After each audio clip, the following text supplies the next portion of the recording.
Hi guys, आज के इस दौर में अनियमित लाइफस्टाइल और बैड फूड हैबिट्स की वजह से कई लोग एनल रीजन की बीमारियों से परेशान हैं। ये आज के दौर में काफ़ी कॉमन बीमारियां हो गई हैं। कोई पाइल्स से परेशान है, कोई फिशर से परेशान है, किसी को फिस्टूला हो गया है। लेकिन दोस्तों, ऐसे बहुत कम लोग हैं जो वाकई ये जानते हैं कि वे किस पर्टिकुलर बीमारी से सफ़र कर रहे हैं। आम लोग इन बीमारियों को डिफ्रेंशिएट नहीं कर पाते हैं क्योंकि ये सारी बीमारियां एक ही जगह पर होती हैं। आज मैं इन तीनों के बारे में बात करूंगा। इन तीनों में मेन अंतर क्या है, इनके साइन एंड सिम्टम्स क्या हैं और इनको ट्रीट कैसे किया जाता है। तो चलिए शुरू करते हैं। सबसे पहले हम बात करेंगे पाइल्स क्या होता है। जब एनल रीजन के पास में मस्से जैसी ओवरग्रोथ डेवलप हो जाती है और उसमें से कभी कभी ब्लीडिंग होती है, इस ओवरग्रोथ को हम पाइल्स बोलते हैं। एक्सटर्नल पाइल्स हमें बाहर से दिख जाते हैं, जबकि इंटरनल पाइल्स अंदर ही रहते हैं, उनको हम बिना एग्जामिन के नहीं देख पाते हैं। पाइल्स सिर्फ नसों का गुच्छा है और we can say that it is a cluster of vein. हमारे एनल रीजन में वेन्स होती हैं जो कि उस एरिया को ब्लड सप्लाई करती हैं।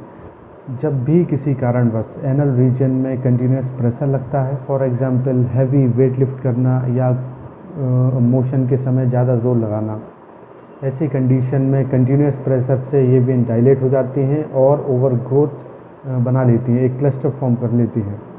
इसी को हम पाइल्स बोलते हैं। अब हम बात करते हैं फिशर क्या होता है। एनल मतलब होता है एनल रीजन, फिशर मतलब होता है क्रैक हो जाना। एनल फिशर का मतलब होता है एनल रीजन में क्रैक हो जाना।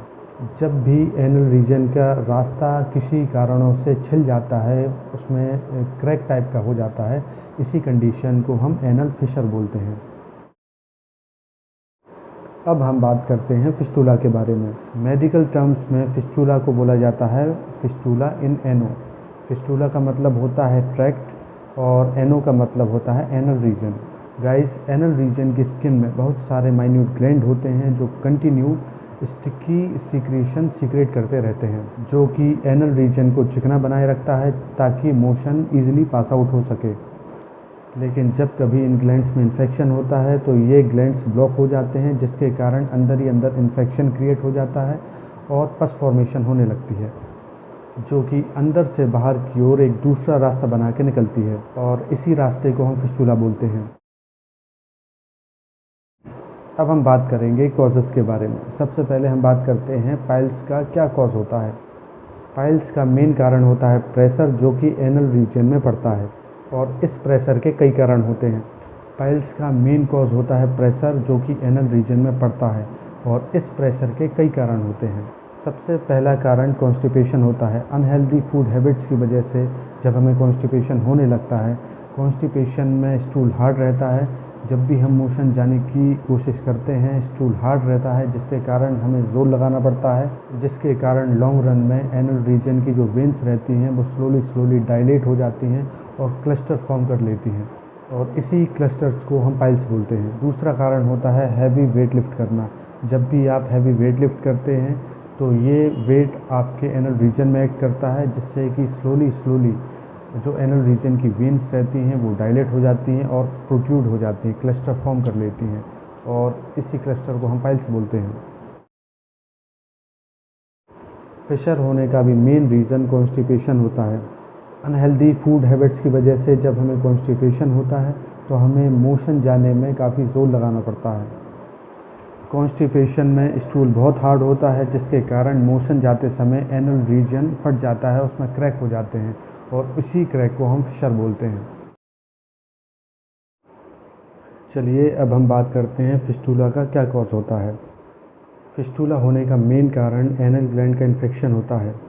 जब भी एनल ग्लैंड का इन्फेक्शन होता है, एनल ग्लैंड ब्लॉक हो जाते हैं और उसमें पस फॉर्मेशन हो जाती है, जो कि बाहर की ओर रास्ता बना के निकलती है। फिस्टूला होने का मेन कारण एनल ग्लैंड का इन्फेक्शन होता है।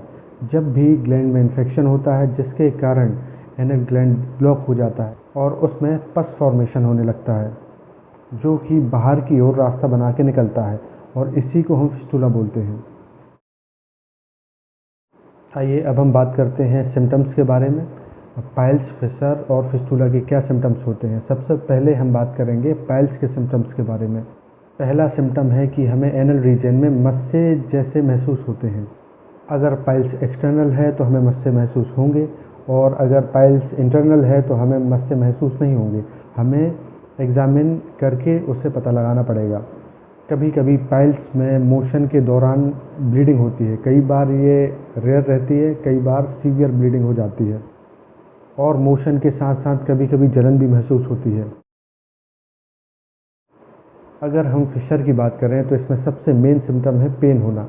इसमें पेशेंट को मोशन करते वक्त सीवियर पेन होता है, क्योंकि मोशन के दौरान एनल रीजन फट जाता है, उसमें क्रैक हो जाते हैं, इसलिए इस कंडीशन में सीवियर पेन होता है। और कभी कभी मोशन करने में जलन भी होती है, और उसके स्टूल के साथ ब्लड भी आता है। और अगर हम फिस्टुला की बात करें तो फिस्टुला में बहुत ज़्यादा सिम्टम्स नहीं होते हैं। कंटिन्यू पस का रिसाव होना या वाटरी फ्लूइड का रिसाव होना ही इसका मेन सिम्टम्स होता है। कभी कभी पेशेंट को मोशन करने में पेन होता है और जलन होती है। आइए अब हम बात करते हैं होम्योपैथिक मेडिसिन की, जो कि पाइल्स, फिशर, फिस्टुला में बहुत अच्छा काम करती हैं। सबसे पहले हम बात करेंगे पाइल्स की होम्योपैथिक मेडिसिन के बारे में, जो कि पाइल्स में बहुत अच्छा काम करती हैं। पहली मेडिसिन एस्कुलस, ये पाइल्स में बहुत अच्छा काम करती है, और ये टॉप मोस्ट मेडिसिन में रहती है जब भी हम पाइल्स की बात करते हैं।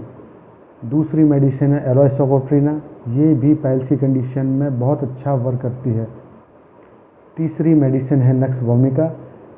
सेडेंट्री लाइफ के कारण और अनहेल्थी फूड खाने के कारण अगर आपको पाइल्स हो जाता है तो इस कंडीशन में नक्स वोमिका बहुत अच्छा काम करती है।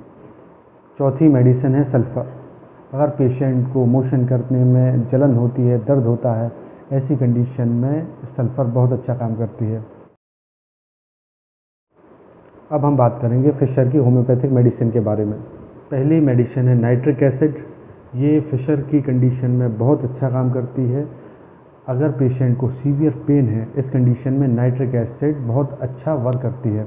दूसरी मेडिसिन है शाइलीशिया। अगर पेशेंट को पेन के साथ साथ चुभन जैसा महसूस होता है, इस कंडीशन में शाइलीशिया बहुत अच्छा काम करती है। तीसरी मेडिसिन है नेट्रम्यूर। ये भी फिशर के केस में बहुत अच्छा वर्क करती है। चौथी मेडिसिन है ग्राफाइटिस। ये भी फिशर में टॉप मोस्ट मेडिसिन में आती है। अगर एनल रीजन में ज़्यादा क्रैक हो गए हों, ऐसी कंडीशन में ग्राफाइटिस का हम उपयोग कर सकते हैं। अब हम बात करते हैं फिस्टुला की होम्योपैथिक मेडिसिन के बारे में। पहली मेडिसिन है शाइलीशिया।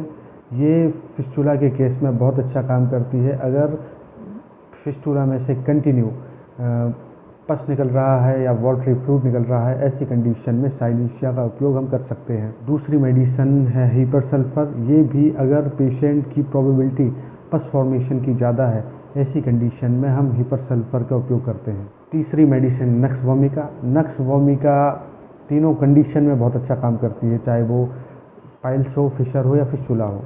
अगर सीडेंट्री लाइफ के कारण फिस्टुला डेवलप हुआ है तो ऐसी कंडीशन में नक्स वोमिका को हम दे सकते हैं। चौथी मेडिसिन है Calcarea carb. Calcarea carb fistula में बहुत अच्छी मेडिसिन मानी जाती है। ये टॉप मोस्ट मेडिसिन में आती है जब भी हम फिस्टुला की बात करते हैं। अगर हम होम्योपैथिक मेडिसिन की डोजेस की बात करें तो डोजेस वेरी करती हैं पेशेंट की कंडीशन के अकॉर्डिंग, डिसीज़ की सीवियरिटी के अकॉर्डिंग और पेशेंट की ससेप्टिबिलिटी के अकॉर्डिंग। हम 30 to 100 किसी भी पोटेंसी में इसको ले सकते हैं। आशा करता हूँ आपको ये वीडियो पसंद आया होगा। अन्य ऐसे वीडियो देखने के लिए चैनल को सब्सक्राइब करें, लाइक करें। Thank you.